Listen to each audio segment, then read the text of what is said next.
and I serve as the government chair for the Evolving the Workforce Community of Interest, and are so happy you could join us today for our program. Just a really quick announcement here, and then we will turn it over to go ahead and get started for the reason you are here today. ACT-IAC's primary event, annual event, is their ELC conference called Imagination. And I actually attended the last 2 years in Philadelphia, Pennsylvania, and it was a phenomenal event. And this year they have reimagined the conference, and they are holding it virtually. So there's information on the slide that you're looking at here. The event will be October 26th to 29th. So it's extending over the 4 days, Monday through Thursday, and then from 9 a.m. to 1 p.m. So they're kind of condensing the days a bit, but it's a completely virtual format. It's actually really fascinating how they're approaching it, because it has a real, the technology that's being used has a real conference feel to it, where there will be concurrent events going on. There will be ways to kind of navigate through and meet people. And so keep an eye out for more information. ACT-IAC will communicate out additional details about the conference, what the programs look like. We'll, of course, be highlighting anything that's workforce related. But there, you know, if this is something that maybe it was of interest to you in the past and getting to Philadelphia was tricky, this may be a great opportunity for you to benefit from this year's ELC. So more to come on that. At this point, though, I'd like to turn it over to Austin, our program chair, to kick us off this morning. Thank you, Terry, and thank you to everyone for joining us today. We have a fantastic program for you, and I'm not going to keep you from our fantastic speaker and our host for very long, but quickly, my name is Austin Crittenden. I'm the program chair for our organization. In addition to our leadership team, I want to thank our program committee for helping to make this event possible. This committee includes Dr. Rajvi, Amy Paris, Fatima Akhtar, and Tom Coleman. Before I introduce you to today's speaker and host, I want to quickly go over upcoming items, upcoming events, and housekeeping for today's seminar. So as a note, we are taking a break in August, but we will reconvene in September, and we are working on a topic that we believe will be relevant, very relevant. We are working on a topic that includes how to ensure employees are able to return to the office safely, and specifically, how should federal leadership manage the return to the office in a new environment in the midst or after COVID. And it's also worth noting about upcoming events that we are starting in September. We will be holding our events on the third Thursday going forward. So you'll see that with the new information that's coming out, but that will be a change going forward. And quickly on housekeeping for today, the most important housekeeping is we really, for those who are on the line, the participants, we highly encourage you to ask questions today. We want your feedback, we want your comments, thoughts, and voice. The easiest way to do this is to use the chat box as we're going through the presentation. Submit your questions, comments, and we will include that in the fireside chat portion of this conversation. So we highly encourage you to use the chat box. We may also open up the lines at the end if we have time, so that we can hear voices as well. So I don't want to keep you any further from today's speaker and our fantastic host. Today, it's my privilege to introduce you today to Debra Wada. Debra was previously the Assistant Secretary of Manpower and Reserves Affairs for the United States Army. More recently, Debra served as a commissioner on the National Commission on Military, National, and Public Service, a bipartisan 11-member commission created by Congress to develop recommendations to inspire Americans, specifically young Americans, to participate in military, national, and public service, and to review the military selective service process. So Debra will be speaking to the Commission's findings, and she will be joined at the end of her presentation by Ronna Garrett, who will be hosting a fireside chat. And Ronna is on our leadership team and was previously the Deputy Chief Human Capital Officer for the Department of Defense. Without further delay, I want to hand it off to our fantastic speaker, Debra. Please, Debra, take it away. Thank you, Austin. Good morning, everyone. Hope everyone is safe and healthy. And just want to thank Ronna and the team for one, inviting me to be with you all today, but two, for helping me get through some of the technology and being able to present to all of you here this morning. So I just want to talk a little bit about the commission, and so that we can have sort of a common background.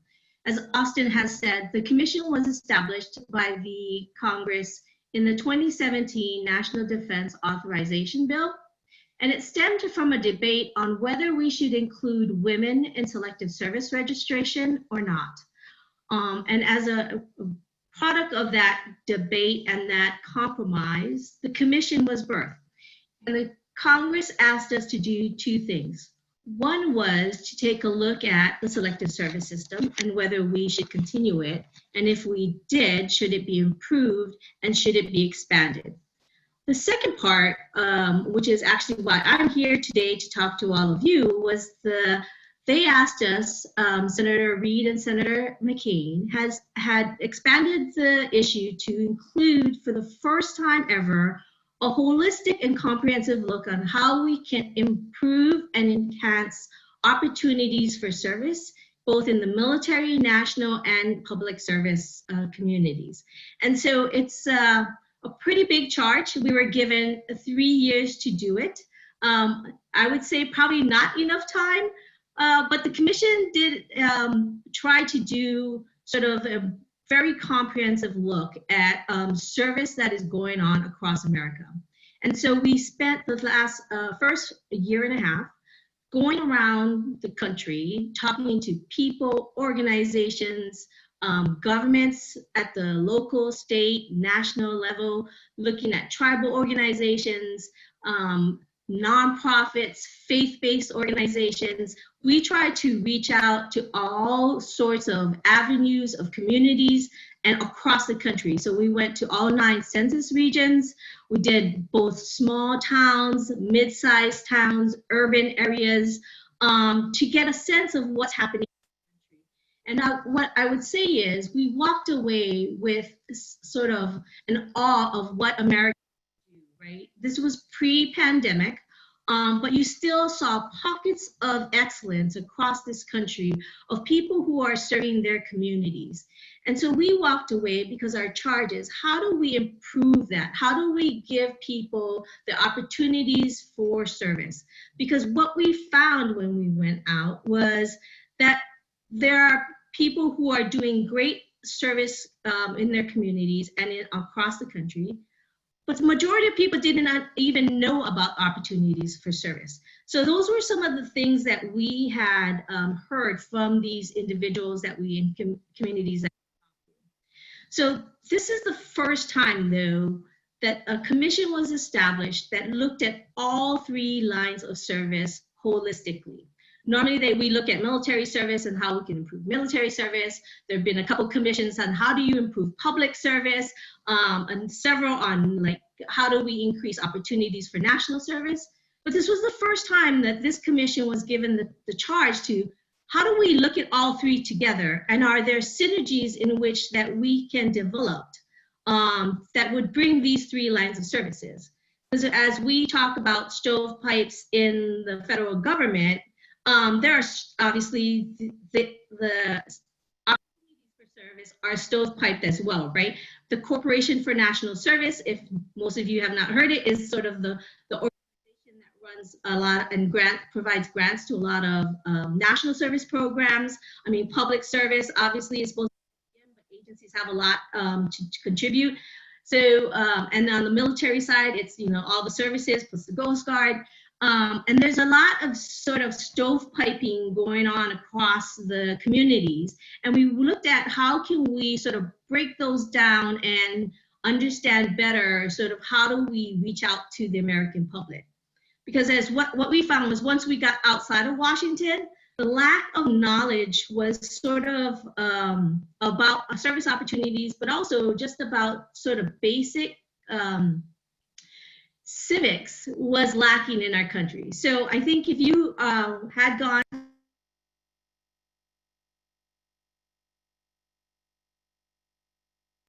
Hey, Deborah, I think you went on mute there.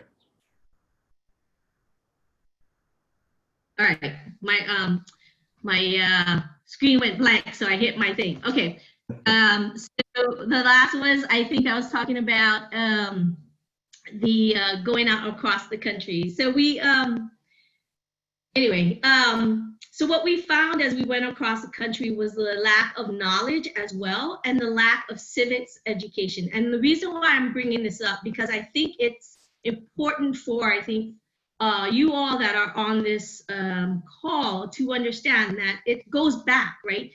We can talk about opportunities of service, but if you don't have a population that understands how government is structured, why we have government, it makes it very difficult then to inspire someone to serve their country, whether in military, national, or public service.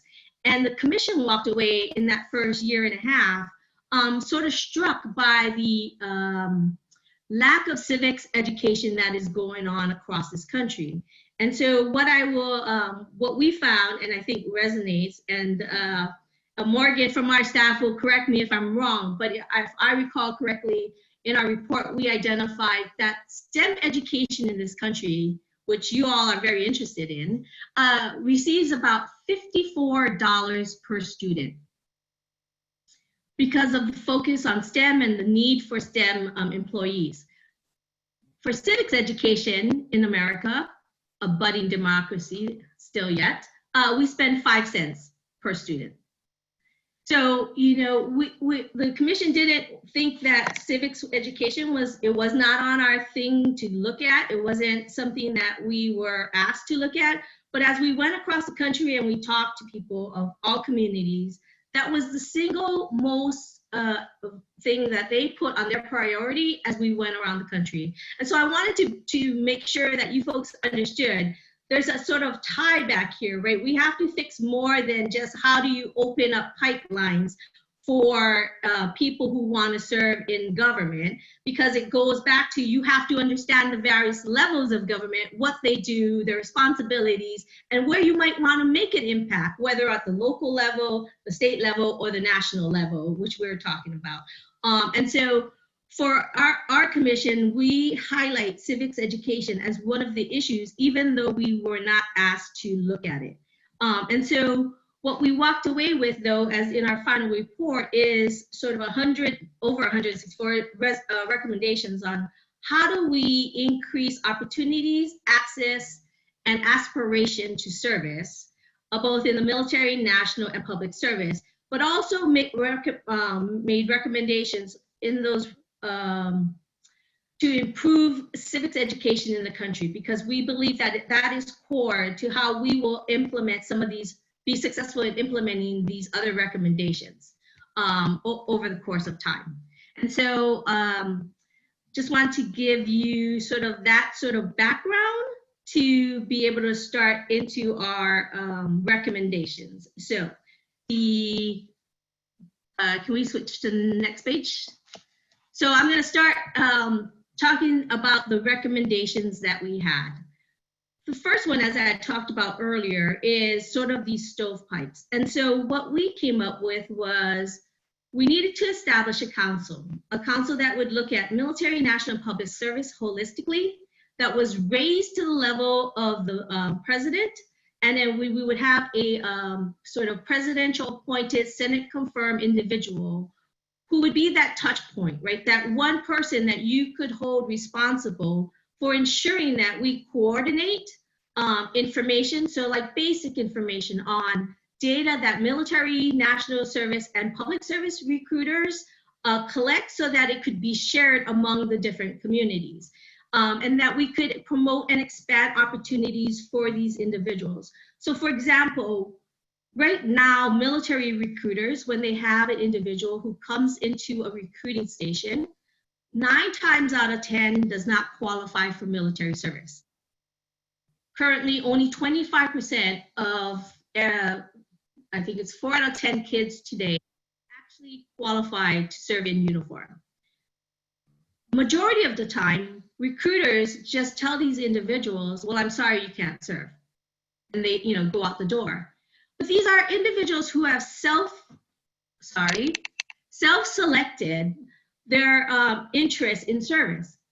So why couldn't we take these young Americans and offer them an opportunity? Maybe they don't qualify physically for military service, but maybe they qualify for national service, or more importantly, maybe they qualify for public service. And so we have one of the recommendations that we think will help in trying to provide some synergy, reduce some duplication, and actually create a community that talks to each other would be this Council on Military, National, and Public Service.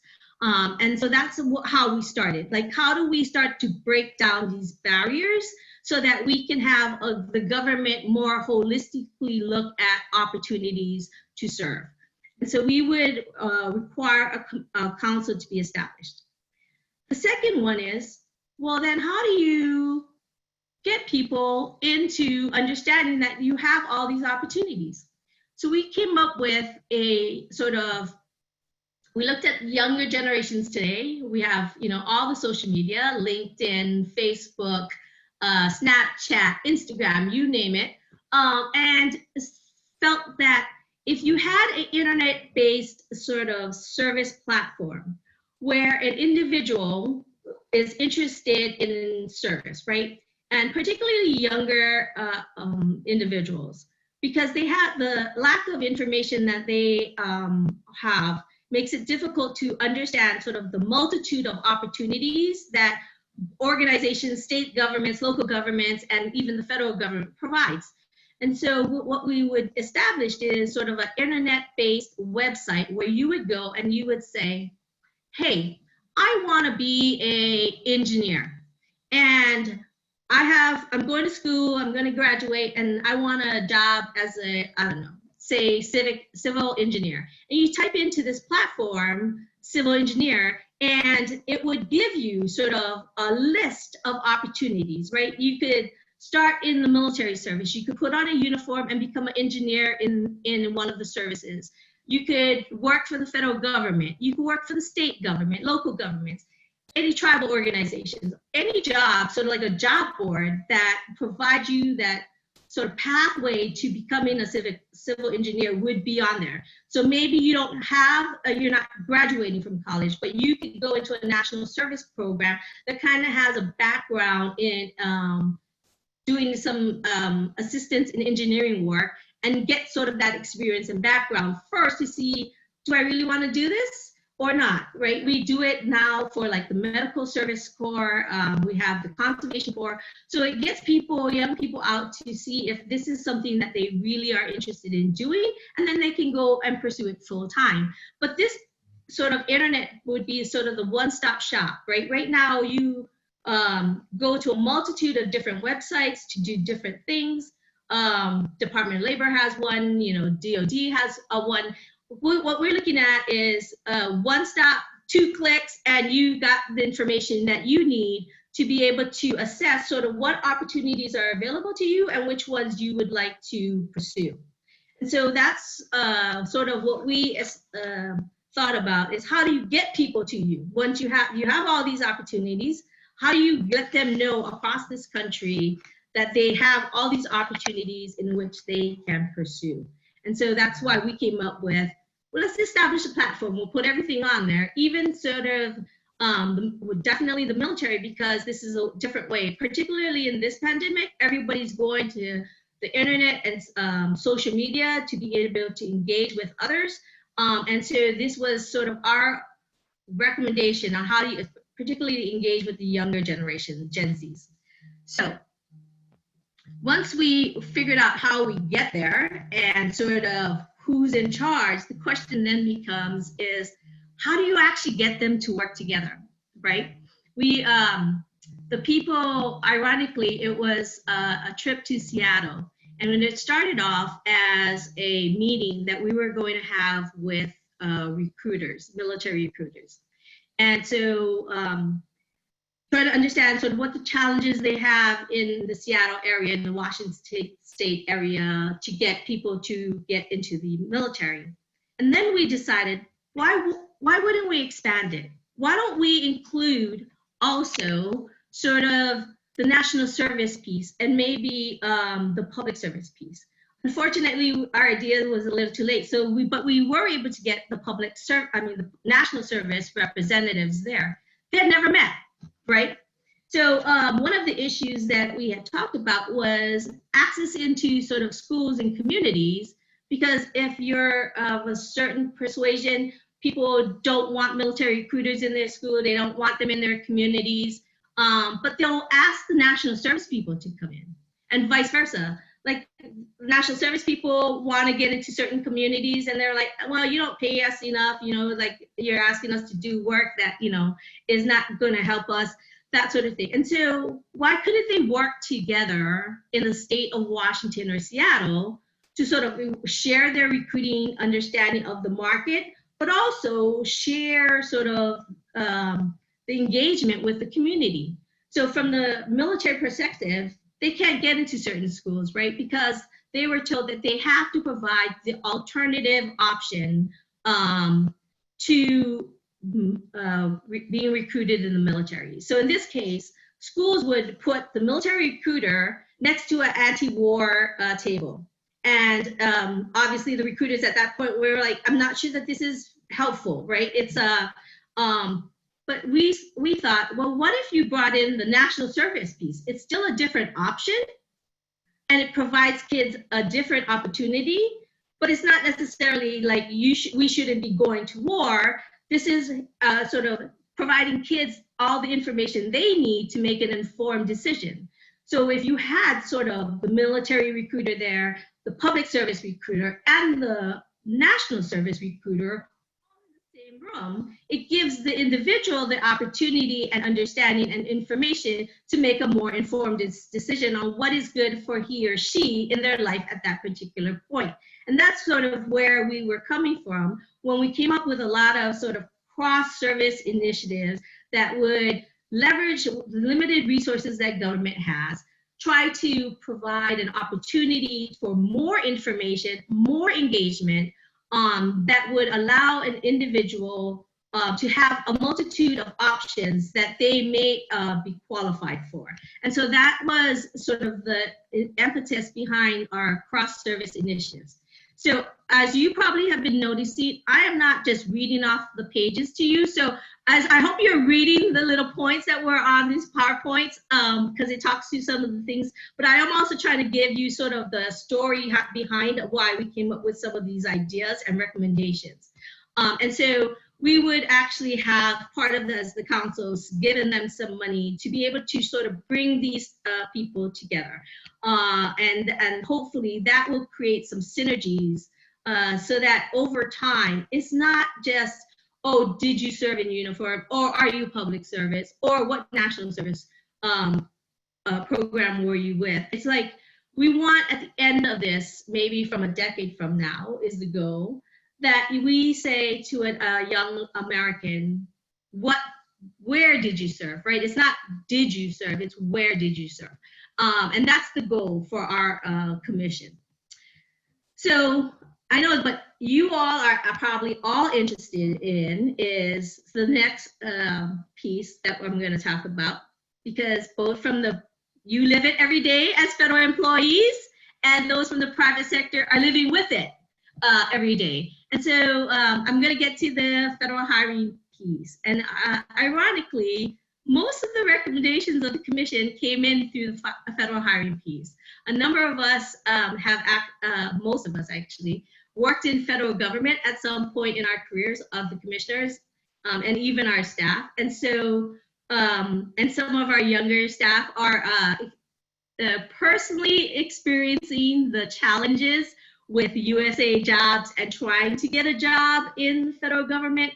So it's been an interesting experience for them and for us to watch our own staff try to now, as we transition, as the commission ends in September, how do we best help these young people who have given so much of themselves to help us get to where we are and to complete the commission's work.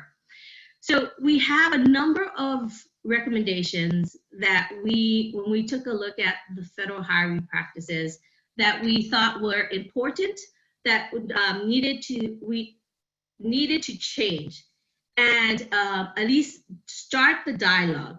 We know that this has happened before, but we are in a point now where, as I'm sure a number of you who have been tracking this know, the GAO has made has done actually a couple of reports. The most recent was hiring is a critical, is vitally important to the federal government because we are lacking in the critical skills we need, particularly in the tech and STEM arena, to be able for agencies to complete and effectively do their mission. So think about that. At the C, we're currently in the middle of a pandemic. What is it, over 100 years ago? So a 100-year pandemic. And we need to ensure CDC, NIH, HHS, DOD, that they have sort of the science individuals, backgrounds, the tech people that they need, the STEM people that they need. And they have had a shortage of people who, one, apply, but two, can get into the federal government, right? So what we found was that we needed to do better, and we needed to start from sort of the scratch. How do people come into the federal government? Well, they come in through USA Jobs. And as anybody who has sort of attempted to apply for a job at USA Jobs, it's challenging at best, right? I'm being nice. The sort of self-selecting, sort of having to understand that the trick is if you put the wrong information. So like if you have a job that's says that we're looking for someone with expertise in international relations and you put foreign affairs, you might not get past the first cut, right? That sort of like inside baseball does not help us getting to a sort of diverse understanding of how we can get the most talented individuals in the government. And it's not like they're banging down our doors, right? Like they will wait a year and a half to go to work for Google or for Microsoft or one of the big tech companies, but they're not gonna wait a year and a half to come work for a federal agency for the most part. And so how do you make that whole hiring practice sort of easier, more flexible and adaptable? Because as we know, particularly in the STEM and tech world, the jobs are changing immensely, right? And the need for these individuals with these skills is increasing exponentially, particularly now in this pandemic. I think I read that Microsoft recently put out that they expect 149 million jobs to be developed over the next 10 years on the tech side, right? Whether it's software developers, networkers, and they've put together a whole reskilling program for people to use as we move forward. And so how do we make the government in this time that we know we already are short, we need these people, and how do we make the process a little bit more simplified, a little bit more easy, but still let's be honest, this is the government. We have to be fair, transparent, and equitable, right? Because we will be held to a higher standard than the private sector on who we hire and what our diverse workforce looks like. And so we do have a number of recommendations that will address that, and that to try to break down those barriers to getting into. And so I know that one of the issues that people talk about of barriers to getting into government is veterans preference, the third rail of federal hiring. So what I will tell you though is that most people don't really understand the veterans preference. And even when I was the head of HR for the Army, didn't quite understand the veterans preference and how it's used. So we put it up and we made it very simple, right? So most Americans believe that if you have two individuals relatively equally qualified, and one is a veteran and one is a non-veteran, then we should give the preference to the veteran. That makes sense. They've given of themselves in uniform. They're willing to sacrifice their lives for us, for our rights and for our liberties. And so we provided a preference to veterans, right? And if they are equally qualified, then they should get a preference, and they should be picked over the person who did it. That's not actually how the process works. So what we found was, and let me make clear, we're talking about competitive hiring only.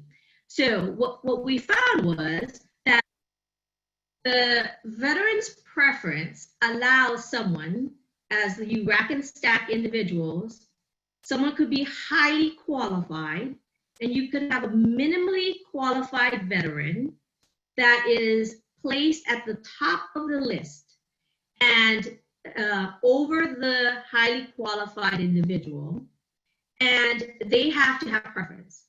And if you don't, the agency doesn't picks that veteran, then they have to go through a whole process.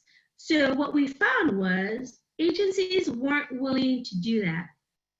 Majority of, I shouldn't say the majority, there was the percentage of hiring slates that were sent back because of this sort of dynamic of veterans preference of putting the minimally qualified veteran above the highly qualified individual. Those slates were sent back by the hiring managers. So they never hired anyone, right? And when you don't hire people and you keep doing it over time, that creates this sort of dynamic where we are now facing critical skills in sort of the missions of agencies. So the commission we had NASA, and everybody loves NASA because they point to NASA as having the best sort of federal employee hiring systems. And what they say is they do because they have a lot of resources that they put against it, and they have been able to figure out what to do. But they also went to Congress to say, look, I need a aerospace engineer who has 12 years of experience in the private sector, and the veteran who has taken an aerospace engineering course is qualified, but doesn't have as much experience as this person I need, right?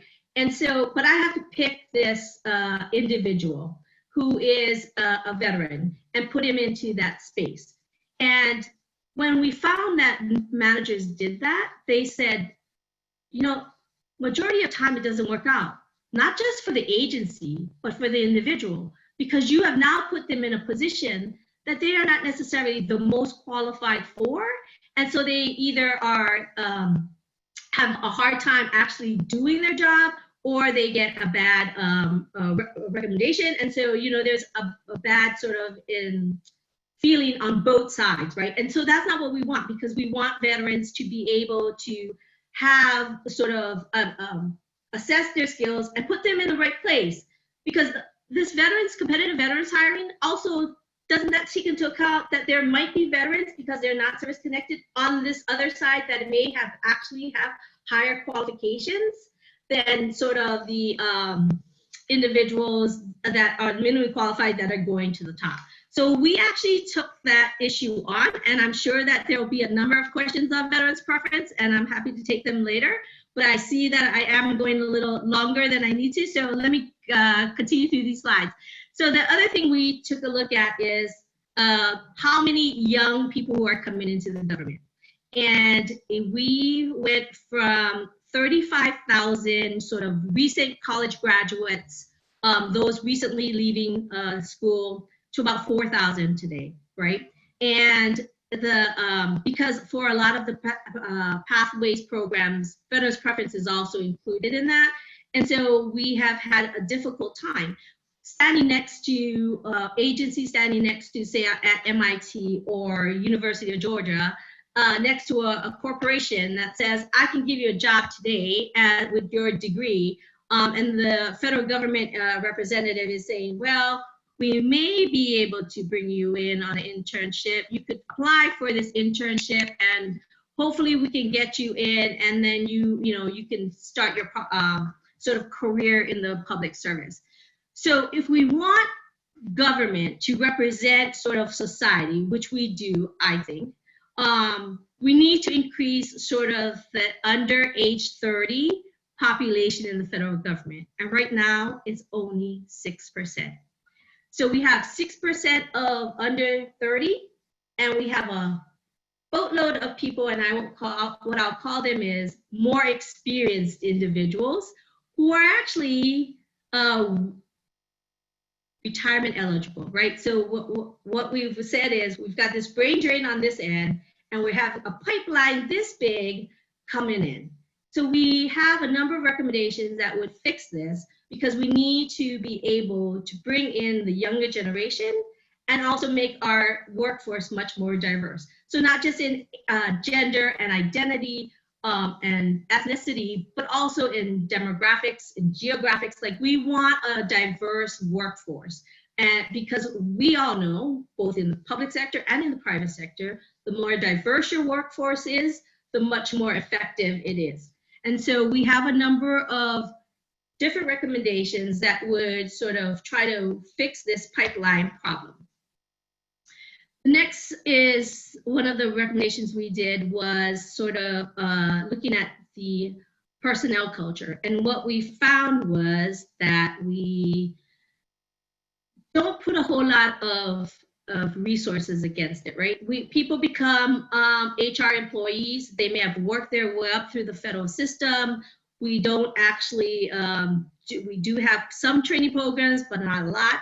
And so we would make an investment in those that we are giving the responsibility to be able to have the sort of resource and understanding and skills to be able to do their jobs better. And so what we would do is make an investment in our HR community so that they can better understand, is it really a law, or is it really a policy, or is it just the culture of your organization that has created these barriers to service? And if it's a culture, how can we break that down? If it's a policy, is it possible to change it? Can we get OPM on board? And if it's a law, do we have the data to be able to go back to Congress and say, this is not working, here's the information, and here's how we fix it, right? But we have to have the individuals who are working in this day to day be able to sort of identify and help us break down some of these barriers. And so we would do an investment in sort of our culture for HR, with, I think, historically, we don't really do very well. The other thing we would do is to address the critical skills. And I know that you all are very invested in this area, because when we talk about critical skills, it's normally about the STEM and tech skills that we need in federal government. And so we have a number of recommendations on how we would try to improve critical skills and to try to bring them in. I would say if you've been reading the news, there has been breakthrough, right? We talk about, we have recommendations on how the VA health system can do better. And they actually have, because of this pandemic, been much more aggressive in how they hire people. And so they've hired thousands of individuals over this last 4 months to be able to backfill the individuals, that's the positions that they already had open, but also to bring on more individuals because the demand has increased. So how do we take that sort of advancement that the VA has done, and how do we inculcate it into the system, one, but how do we then expand it to the rest of the federal government so that we can take these lessons learned in the middle of a pandemic and that we see great stories being made? How do we take this and make it part of the system and make a legacy of it? And so some of the things that we have put in our recommendations is, how do you sort of start to break down these barriers, and how do you address critical skills to be able to incentivize and attract people who have a multitude of options to be able to come to the government? Because what I will say is, you can make more money in the private sector. You can have probably a better work-life balance. Maybe, we don't provide the sort of coffee and snacks and everything else like some of the big tech companies do. But we provide something from the federal government that younger generations of Americans, both the millennials and Gen Zs, are looking for, and that is the mission. The mission of most federal agencies that exist today is what drives its employees. And once that come into the federal government and understand the mission, they want to stay. And it's not, for the most part, it is other issues that affect their decision to leave or not to come in. But once they understand and appreciate sort of the mission of the agency, they are all in and they want to do their best. So I think that's the selling point that we have, at least at the federal government, and I'm sure at the state and local governments as well. The mission and about giving back to society and to our country drives individuals. And we heard that across the country from our younger generation, right? They want to be able to sort of help their communities and make it stronger and better. And we're seeing that today in this environment. And it's interesting though, they want to save their communities, they want to make it better, and then they want to save the world. So I go back to the civics education, right? So if you don't understand communities, state, national, world, then you've kind of lost them where we also need them, right? At the state and national level. So when we go back to civics education, hopefully, and they understand this process, that every sort of level of government has a role to play, and each role is important to how we as a country operate, then I think they understand that mission, we will be able to get people to come and join the federal government. So those are some of the recommendations. And if you go to our report, we have a lot of recommendations on how we can sort of do this in a way that helps us leverage sort of the limited resources and the limited skill sets that we had, because we also think reskilling of our employees is important as jobs change. So the other thing I would say is we can't be all just the mission, right? Because we don't pay as well. We ask you to do a lot. So we're trying to say, can we make our compensation a little better? Can we change it just a little so that it's fair and it's sort of transparent to individuals, that we recognize high-performing individuals, but can we also be a little bit more flexible in today's environment? I would say personally, like I would have appreciated having sort of a cafeteria plan of benefits that was available to me when I was in the federal government, because I couldn't use the child care benefit. I really could have used a pet insurance policy maybe, right? So anyway, that's sort of what we are in our recommendations on competitive benefits. Is there ways that we can do this a little better that allows people more flexibility and sort of the better choices in how we compensate people who join the government, federal government? So the other thing I would say is, we also talked about how do we sort of develop these new personnel systems and how do we get people on board, right? It's sort of we have all these ideas. We have a lot of pilots that are going on around the country, and that's various federal agencies.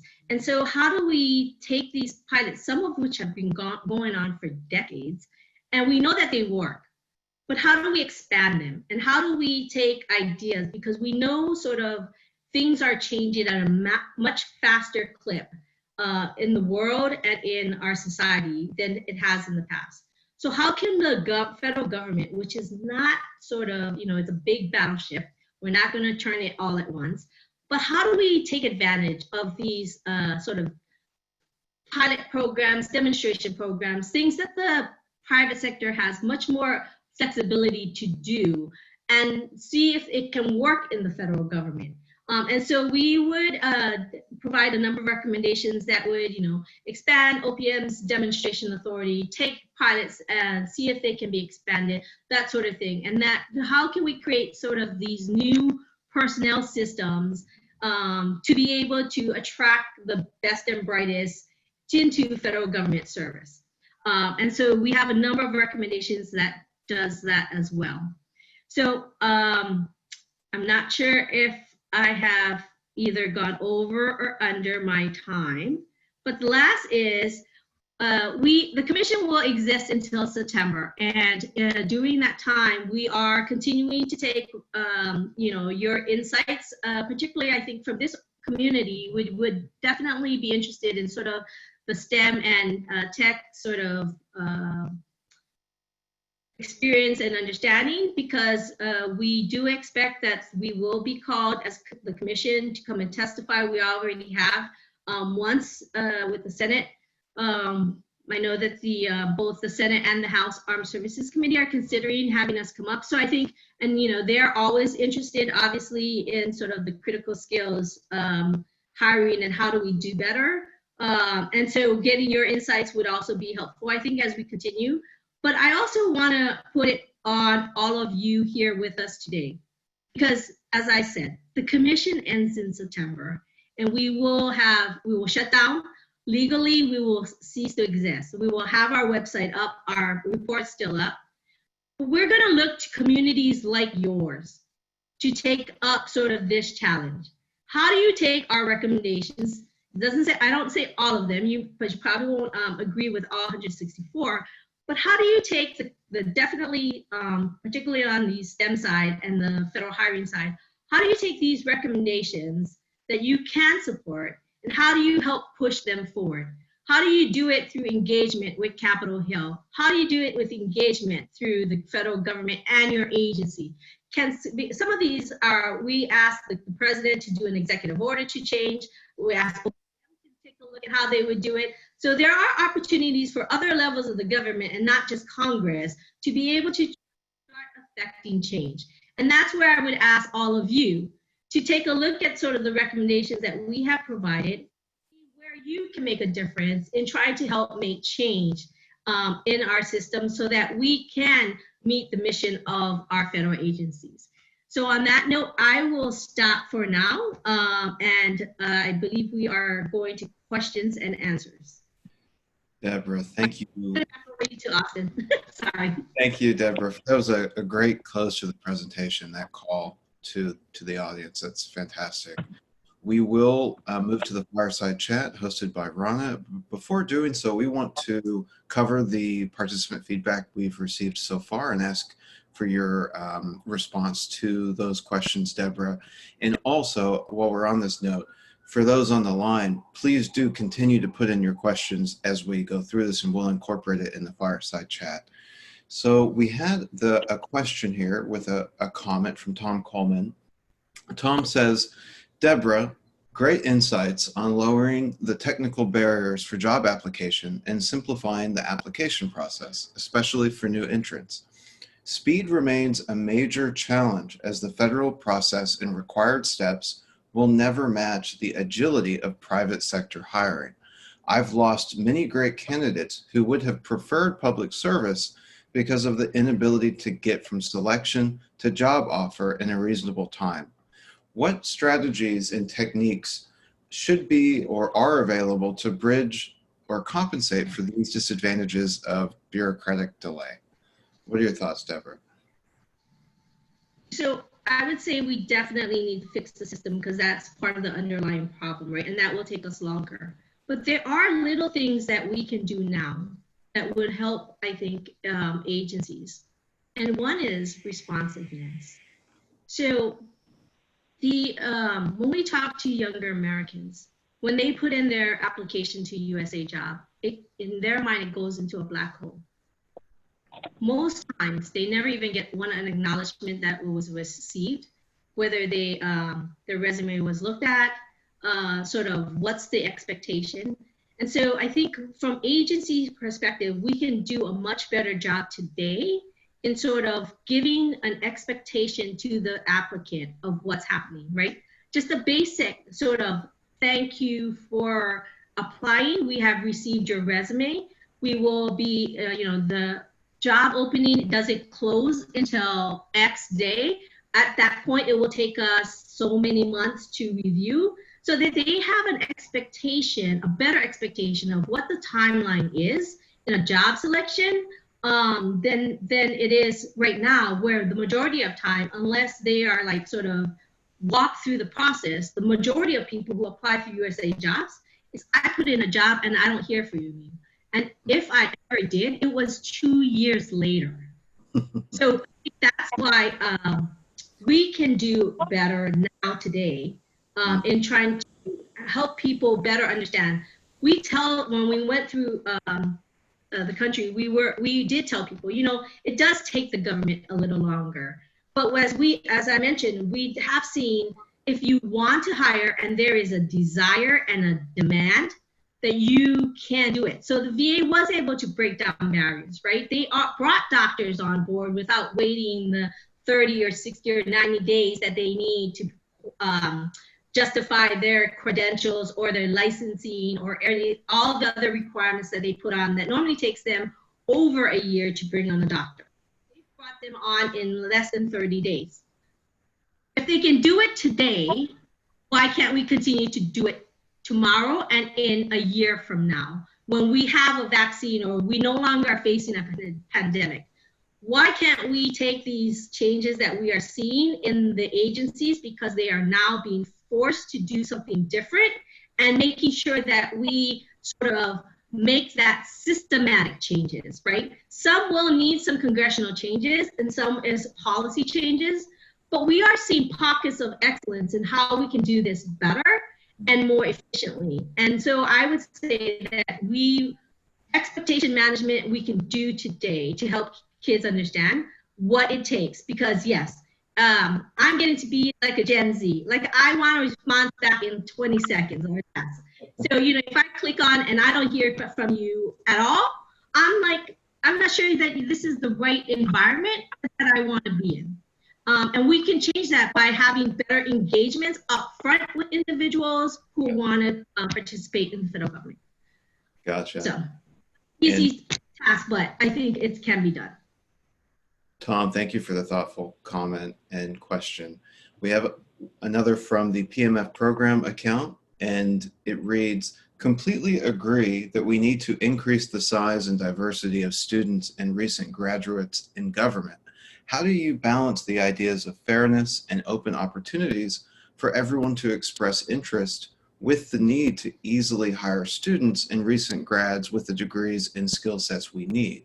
As an example, student career fairs, hiring people on the spot at universities, and how that disadvantages others who either don't go to that school or can't go to the fair, etc. It's definitely a huge challenge. So how do we balance that fairly? So one of I think what we talked about was having sort of this center of fellowships and internships and opportunities, right? Where you would go and you could click on and see what is available. And anybody could do it, right, at any time. And so that it helps, I think, for people. It doesn't necessarily help someone who doesn't have internet access or maybe does not have a smartphone. But, you know, local public libraries do normally have computers and access. It is a little bit more difficult in rural areas, I will agree. And we will need to take a look at how do we do that. But there are alternative ways that we can reach out to young adults today, particularly now in a pandemic, right? Everything is being done by the internet. If we actually had a sort of a platform that actually worked besides USA Jobs, we could be sending emails through colleges or on social media to say, hey, go to this website. You don't know what you're gonna graduate. Unfortunately, you know, you can't have a career fair at your school. Go to this website and look at all these jobs that you may be able to qualify for and apply for them. I think that we have to look at other ways that we try to, when I say fair and transparent, it is not just like providing people the opportunity to have the option and information available to them, also sort of the process by which we pick them. So I would say most agencies today, because what we found was the Appropriations Committee's prohibition on, it's not lobbying, or what was it, lobbying? Agencies don't go into schools today. One is because they don't want to feel like they are violating the spirit of the restriction on appropriations, but also more importantly, they can't actually provide a job today to a student. And in this current environment, nobody's out of school today. So we could take this opportunity if we were to fix sort of the pipeline of where they come in to be able to start generating sort of that interest into one pipeline. Thank you, Deborah, and thank you for the question. And we have one more before. I think people will really enjoy the fireside chat. I really don't want to hold you guys from that. We have one question real quick to add before we go to the fireside chat. This is from Bob Clark. He asks, this community of interest, the organization hosting today's event, has noted the lack of a government-wide recruiting entity and supports the Commission's recommendation for position at EOP. What reactions has the Commission seen to that recommendation, Deborah? I think we've seen interest in the position. The question, Congress, like the rest of the government, is stovepipe, right? And so it will take a number of different committees to come together to make this sort of position a reality. And we are talking to all of the committees. There are 6, 7, 8 of them to better understand. It's not that we're trying to take away sort of resources and responsibility, but we are trying to better leverage them together. So we are hopeful that this particular recommendation will be supported by the Congress. Got it. So we are going to move to the fireside chat portion. This will be hosted by Ronna Garrett, who herself was a HR leader for DoD. And without further ado, also if you have comments or questions, please put them in the chat box and we'll cover it in the fireside. But without further ado, Ronna, please take us to the fireside chat. Well, thank you. Deborah, yes. Yeah. Ronna, can you give me a second because my computer is dying? I'm sorry. Just one second. Technology challenges. Well, while we're waiting on Deborah, I was going to say to the team that I renamed it a beachside chat, and I put my virtual background at the beach with the American flag. I thought very appropriate for our chat. So I know that Deborah is in our national capital today, and I am at the coast in the Carolinas. So technology is a wonderful thing when it works and we have it charged. Do we have you back, Deborah? I apologize. I had a technical problem earlier, so I had to change computers, and now I am back. Okay. Well, first of all, I want to thank you. I reached out to Deborah. For those of you who don't know and you didn't have a chance to read her bio, Austin mentioned a couple of things, and her being on the commission now and serving previously as the Assistant Secretary of the Army. I worked for Deborah years ago when I was the Assistant G1, the Deputy in the civilian personnel, so I had the privilege and honor to work for her doing personnel work for the civilian community. But Deborah also has vast experience on the Hill. She has served in Congress, in the House for 25 years and is intimately familiar with how to navigate the halls of Congress and get legislation done. So we've crafted several questions for the human capital community that I know will be of interest to them, and a couple perhaps with legislation and talking about telework. So without further ado, let me start. And as Austin intimated, we're happy to take questions. We want to end exactly at 11:30 and be respectful of your time, but happy to take questions as we go through if we're able to. So you talked a little bit about legislation, Deborah, and back in March, the 4-Country Caucus introduced the bill HR 6415, for anybody who wants to look that up, Inspired to Serve Act of 2020. And just a few weeks ago, you mentioned that the commission testified before the Senate on Homeland Security and Governmental Affairs.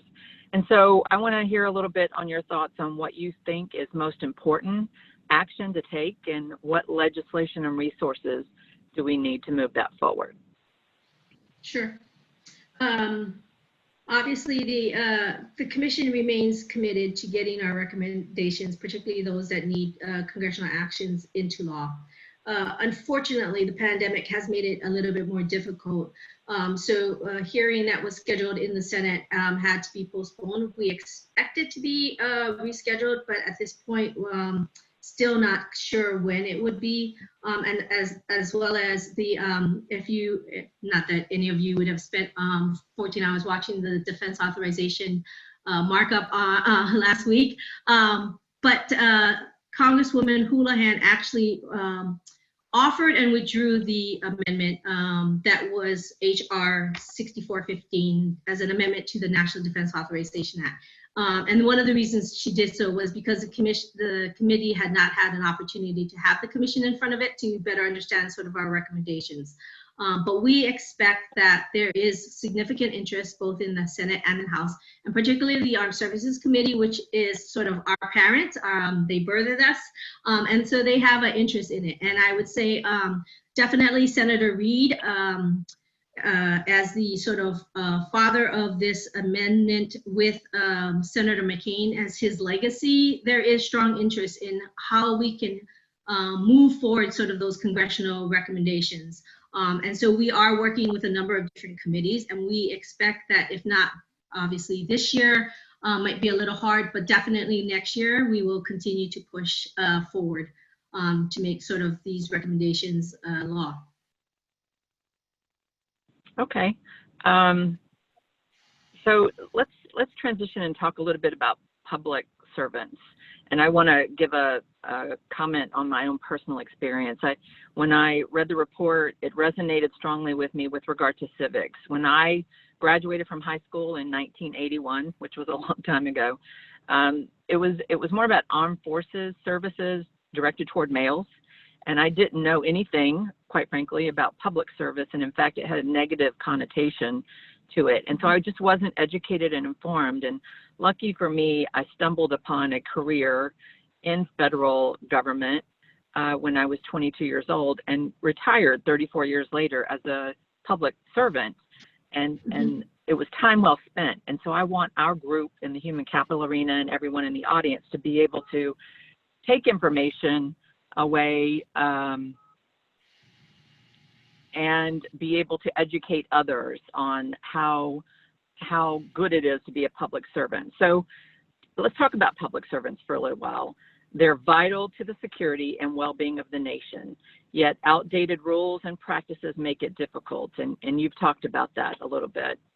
In fact, they're so severe that the GAO has identified strategic human capital management as a high-risk area in need of transformation if the government is to work efficiently and effectively.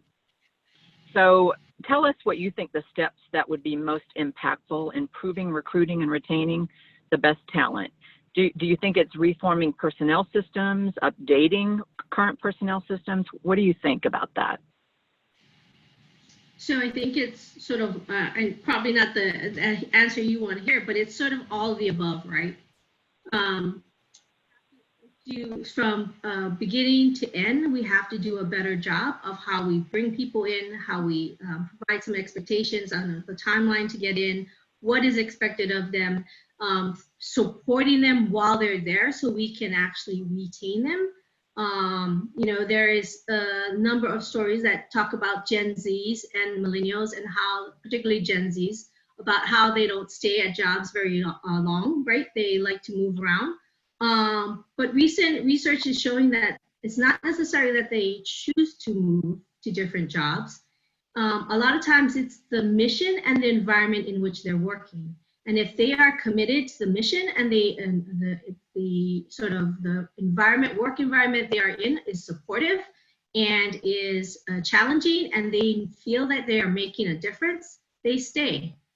And I think that if you've ever found a federal agency, and I have, where you have that sort of working environment where you know that the mission is vital, where you know that you are making a difference every day, you stay.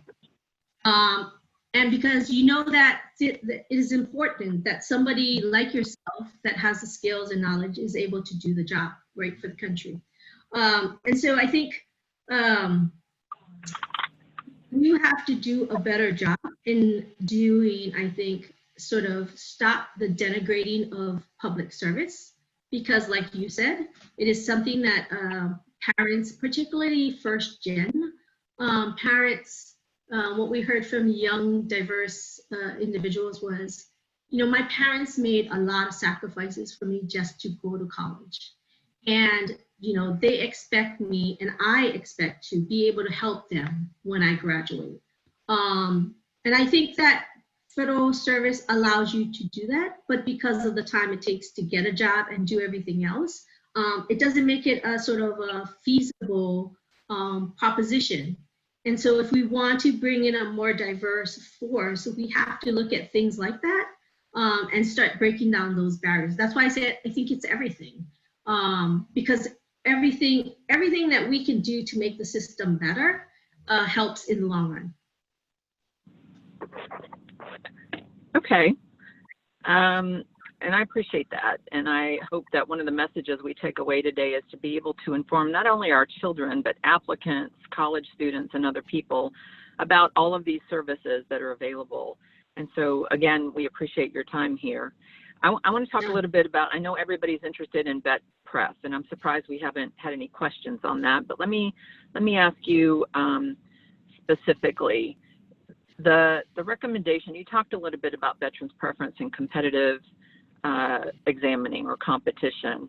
What is it that the commission's approach, how is it going to be different from previous attempts to reform veterans preference?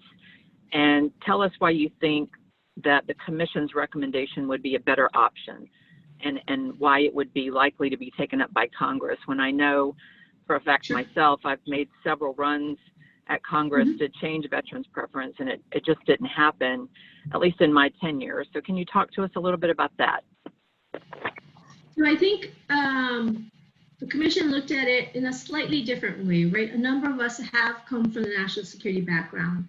We understand sort of the sacrifices veterans make, but we also understand, as being the majority of us have been managers there, recognize that the current process is not working. It's not, and it is making the department less diverse and less sort of effective because of the lack of diversity in both ethnicity, identity, and in experience, right? So the number of people who have served is probably hitting now in the civilian workforce 60%. I would say probably 10 or 15 years ago, that was not the case.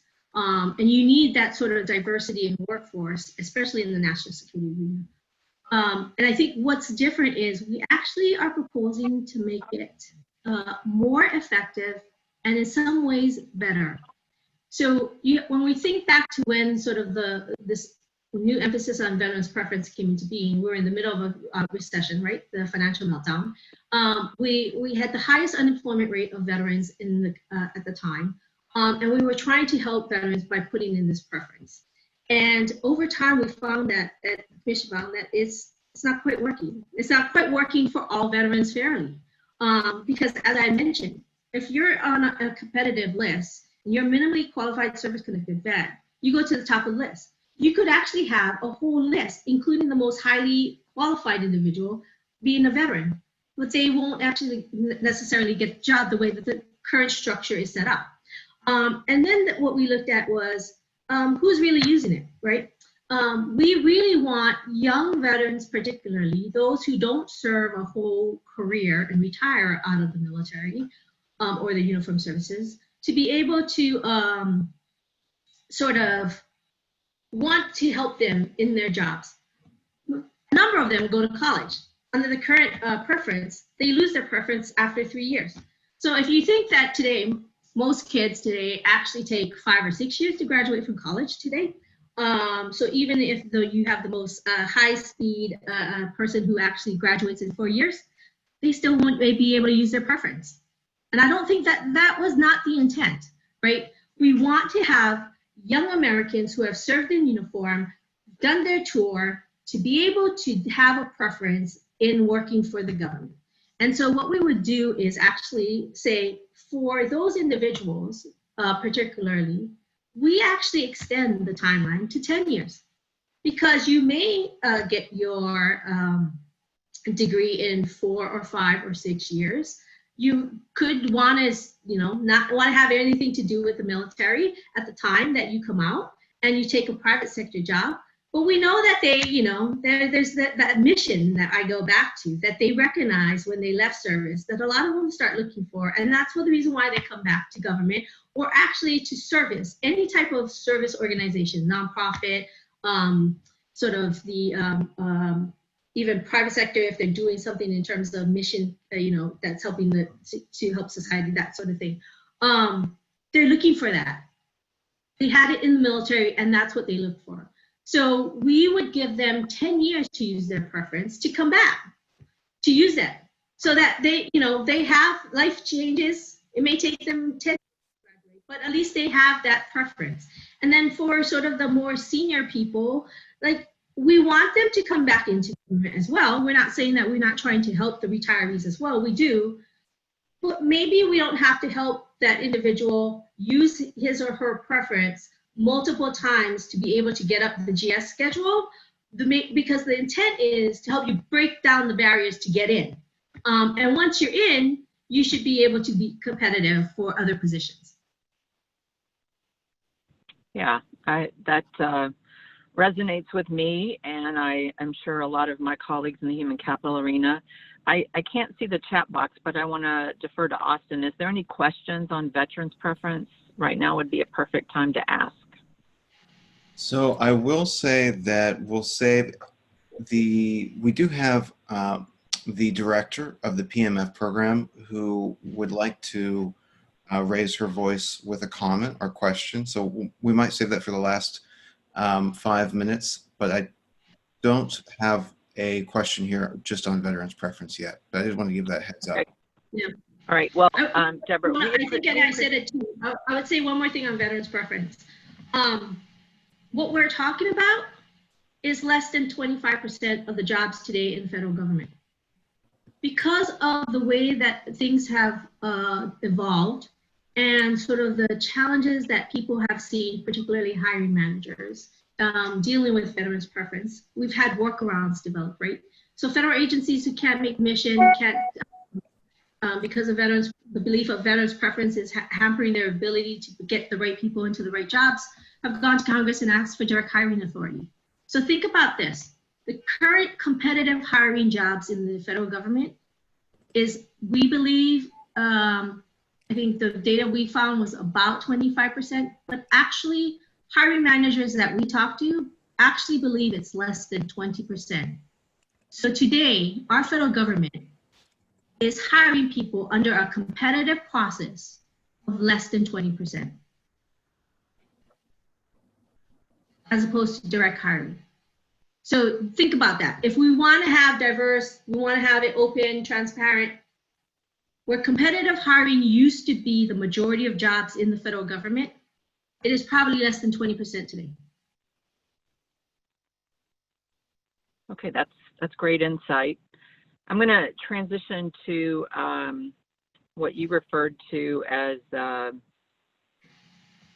different groups of employees, and so about 1/3 of our current federal workforce is eligible for retirement in the next 5 years. And this has been a conversation probably for the last 10, 15 years. And so, we've been saying in the human capital arena that it's vital that we are able to recruit the right people and not just be, not have a plan for the future. But not just that, but be able to attract the best people to public service. So with all that in mind, I know that only 6% of the federal workforce is under the age of 30 currently. And so I'm interested in hearing, and I'm sure my colleagues are too, what your recommendation is that agencies use and promote developmental opportunities as part of their strategic workforce plan. I know that people have questions about hiring students and being able to reach graduates. What are your thoughts on developmental programs? So we have a number of recommendations in the report that talk to that. What we found was that little things all add up, right? So I had mentioned that there's a prohibition of using appropriated funds to sort of talk about your agency. That's the interpretation. It was not to lobby Congress, but agencies, most agencies have interpreted to say we can't even do outreach to sort of students. And so I'm trying to remember, for example, there was an agency, it was a small, it wasn't the Corps, it was some small federal agency that used to go to the nearby university and have a table. And the university was actually a STEM university. I think it was the primary was engineers, and they stopped going. And so you have a whole generation, maybe more, of young Americans today who, because of lack of civics, lack of exposure, don't even understand what jobs are in the federal government, right?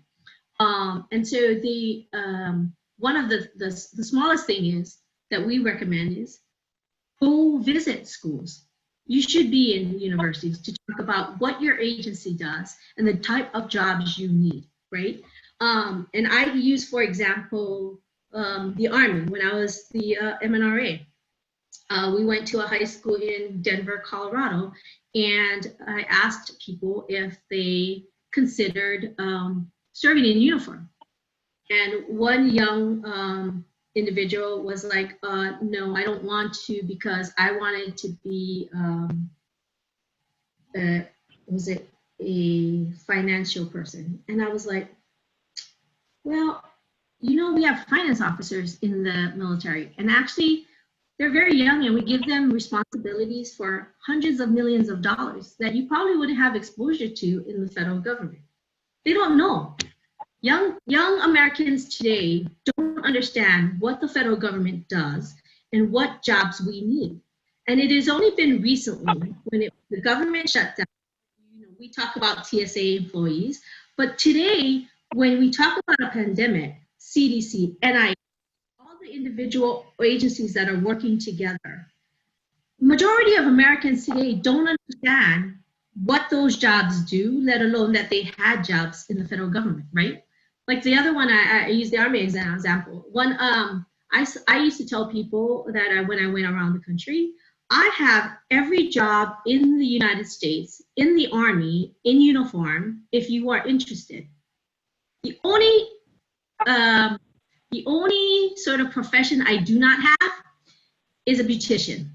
But I even have band members that serve in uniform, right? So, you know, when you talk to sort of even adults about what opportunities there are available in the federal government, regardless of whether it's in uniform, in the civil service, or in national service, of what is available to their young child today, their view is very limited in what the federal government does. And so I think part of that is exposure, education, information, but we also have to fix the backbone upon all this rests on, right? The processes, how you get in, fixing USA jobs, fixing the process, providing more opportunities, changing sort of the benefit packages to be more flexible, changing job descriptions, right? Today we have, we still have a clerk typist GS position description, but on the tech side, we barely have information on all the tech positions that are being created as we speak, right? So a tech position that does not even occur today, and may be a new position that is developed in a year or two, will take us years to actually write a position description. But yet we will need that individual or requirement in the federal government at some point. So being able to fix all of that, I think, is important if we want to maintain the ability, one, to attract people, two, to retain them, but ultimately for the federal government at any government level to meet its mission. Yeah, and so all of that you just said kind of, you know, I've always said there's not enough recruiters in this world for public service, and we all have to do our part to educate and inform not just our family, but as we're talking to others about our own personal experience, which there's good and bad to every employer that you work for, but I find that many people, to include the adults, just as you intimated, Deborah, do not understand or know.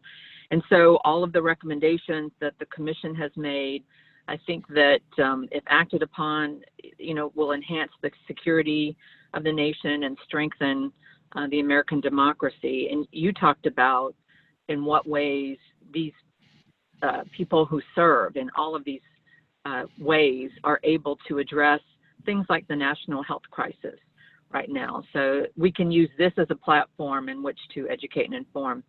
I have one more question, and then we'll open to the audience and see what their thoughts are and if they have any additional questions. About the national crisis we're in right now with public health.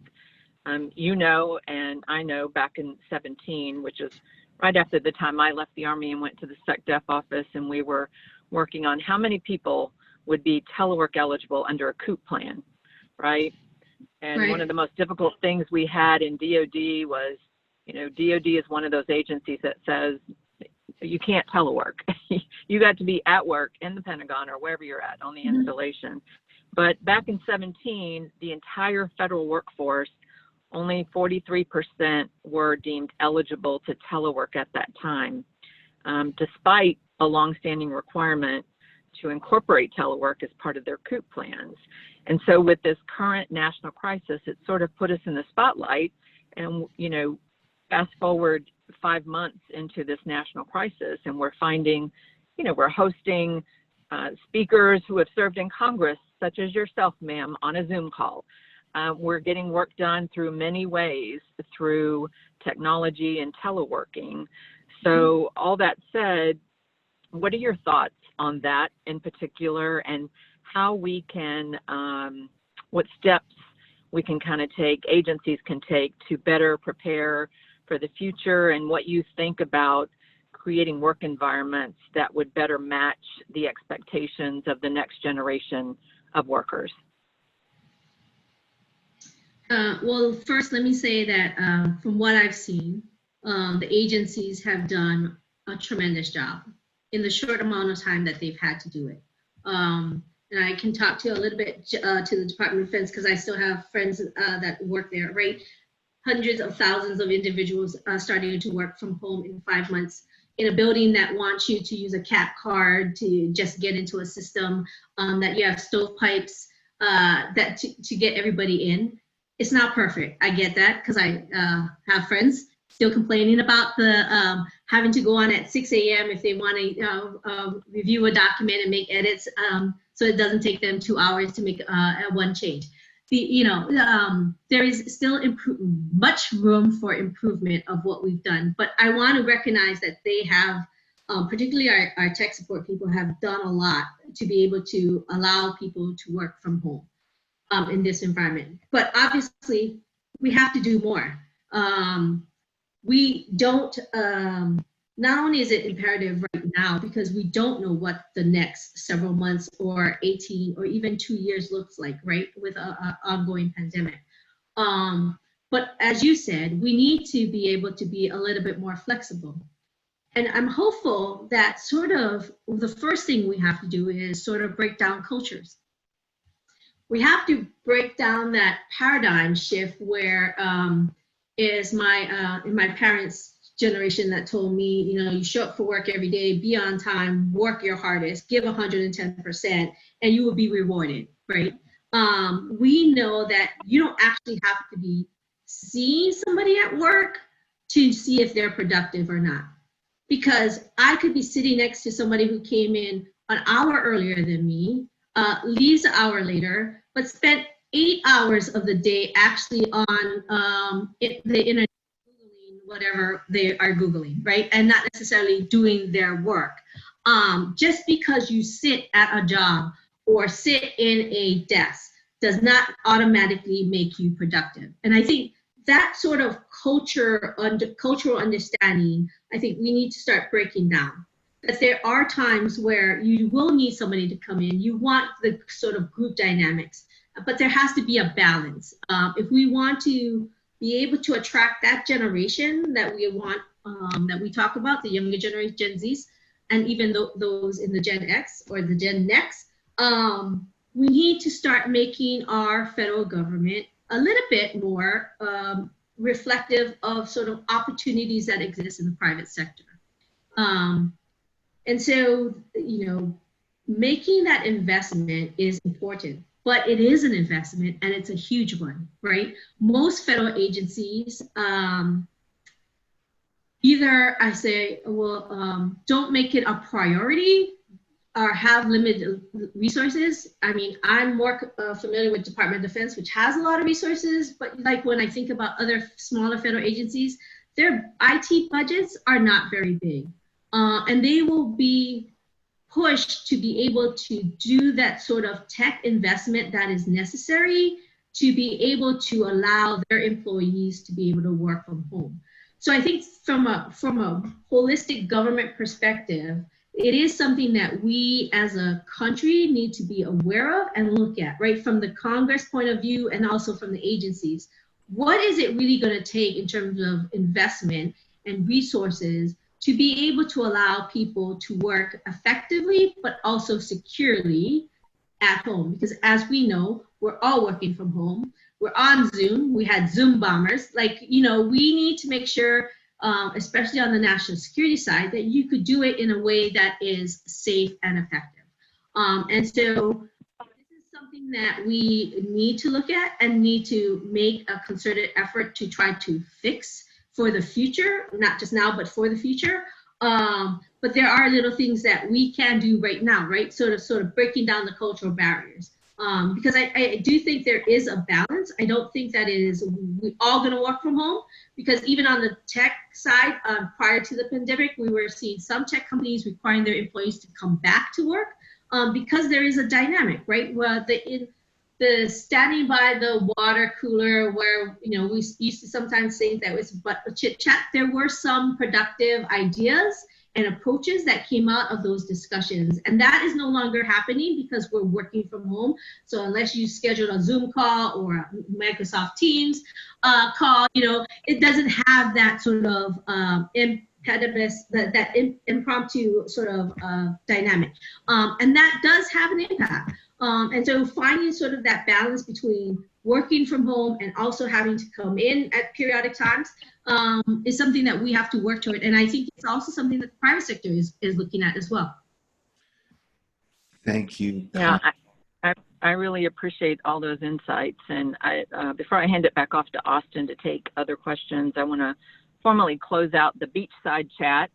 I want to thank you, Ms. Wada, for your time now and with your work in the commission and the 164 recommendations. I trust that the Human Capital Committee, or excuse me, community, will look at those recommendations and take up championing them when you deem appropriate.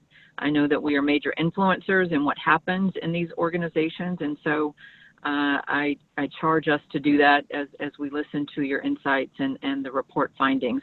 But more importantly, I want to thank you for your service to the Army, in Congress, and now the Commission, and I'm sure you'll move on and do other things and continue to serve our nation in a way that is good for you. So thank you for that, and I'm going to hand back to Austin now. Thank you.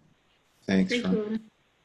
That's a great closing. We do want to open the line for Ms. Gallagher. Ms. Gallagher is the director of the Presidential Management Fellows Program, and she has a question, comment, and I believe the line should be open for you if you unmute.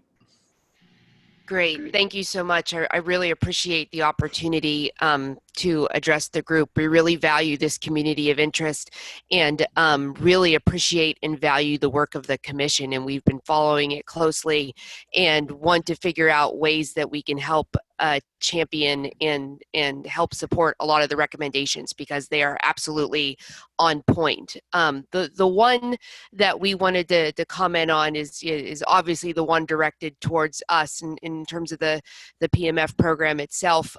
We definitely agree on the premise that there's a lot of things on the policy process reform side through regulations that can be changed to revitalize the program and make it more successful for agencies.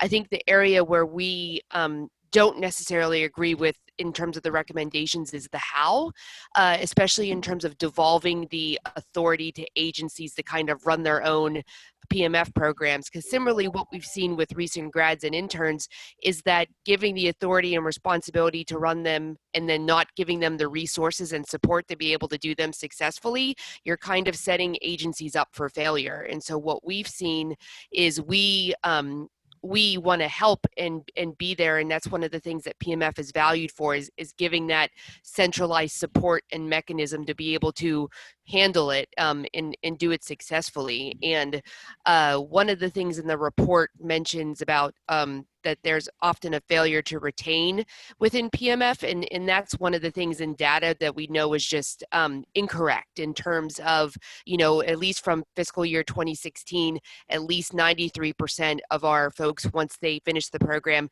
continue to stay in government for at least 2 years, and often more, and going to different agencies. So that's one that we would challenge. And then in terms of the, you know, recommendation on PMF itself, one of the things that we find that's the most problematic is a lot of the things that you mentioned. It's trying to fit these students with these degrees and skill sets into antiquated position descriptions and classifications that were created in 1974. And so one of the ways that we want to continue to work with the commission and others is figuring out ways to, you know, create those reforms so that agencies can continue to use the centralized process and structure, but in a way that makes it most easiest for them to engage and hire the people that they need. And so the one thing that we would challenge is that, you know, devolving authority and responsibility to agencies may, at perspective, give them, you know, more ability, or it may be perceived as giving them more ability. But what we found is that when you do that and the agencies are then not supported and not invested in to be able to do that successfully, then a lot of times the programs fail. And so especially what we found with interns and recent grads, a lot of those programs at agencies don't exist anymore because they're no longer invested in and they've struggled with it. And we wouldn't want the same thing to happen to PMF. So that's sort of our premise, is based on the data and the research that we've done. We believe that if you kind of devolve kind of the authority, a kind of cross, and just give agencies to be able to, you know, say you have to run it on your own now, there's no more central support, we would believe that would be really detrimental to the program and to the things that, you know, we work to try to address. But we are happy to work with the commission. We're happy to work with the community of interest in providing information and awareness on things that we have done, and for the regulatory reforms that we have pushed for to help PMF be more successful and be one of the many solutions to help bring more young people into government. So thank you for the presentation today, and thank you for the opportunity to comment. Sure, and it's a fair comment. I know, I'll take it back. I'm trying to remember when we were having this debate. I think one part of it that I would raise, though, is what we found was when agencies did take responsibility, they did take responsibility, right? And so they didn't necessarily, they seemed to be much more effective in their PMF program when they were given a responsibility than when not. So maybe there is a balance here where we could get agencies, the PMF program gets some support, I guess. I don't know, but one of the issues that we talked about during the debate on that recommendation was, how do you get into the agency, not just because this is a PMF program that's, you know, given to us, that they actually own it, right, and take responsibility for it. And that's the end state that we're trying to get to, is that we find that once they do that, then they're much more effective and successful. Absolutely. Totally agree on that. I appreciate the comment, though. Definitely. What a enjoyable conversation. I really, really enjoy and appreciate the feedback from all of our participants. And Ms. Gallagher, thank you so much for your interest and feedback as well. Ronna, thank you for hosting the fireside chat. Debra, thank you for giving your time to speak and provide your wisdom to us. I think we will close it at that. We ran a little long. I would have liked to have more time, but we will deposit it back to everyone. And thank you kindly for joining us. And Thanks, Debra. Thank you, everyone. Thank you. Thank you all. Have a great day.